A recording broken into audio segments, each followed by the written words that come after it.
मंत्रालयामध्ये कुठल्याही अधिकाऱ्यांपेक्षा लवकर पोचणारे दादा होते. मला असं वाटतं की मंत्रालयाची सुरुवातच दादा करायची आणि सकाळी 9 वाजता मंत्रालयात आपल्या चेंबरमध्ये जाऊन दादा बसायचे. तिथे मिटिंगा घ्यायचे, त्यांचं कामकाज करायचे. आणि म्हणून कधीही कामकाज अडलेलं आहे, फाईल थांबलेली आहे, दादा उपलब्ध नाही म्हणून निर्णय होत नाही, असं कधी झालं नाही. एखादा निर्णय जर त्यांना पटला नाही तर मात्र त्या ठिकाणी ते स्पष्टपणे सांगायचे, फाईल थांबवायचे, चर्चा करायचे.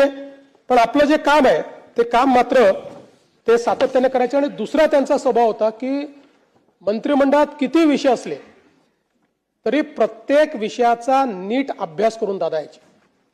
प्रत्येक विषयाची एक नोट त्यांच्याकडे असायची आणि त्या विषयात जर काही किंतु परंतु असेल तर तो किंतु परंतु त्या ठिकाणी ते मांडायचेच.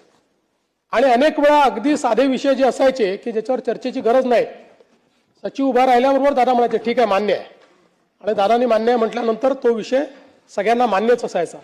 त्यामुळे मला असं वाटतं की ही देखील एक क्वालिटी त्यांची होती की नीट विषयाचा अभ्यास करून, आणि नुसता अभ्यास करून नाही तर त्या प्रत्येक मंत्रिमंडळातल्या विषयाची 4 ओळींची नोट ही नेहमी दादांजवळ असायची की जी ते मांडायचे.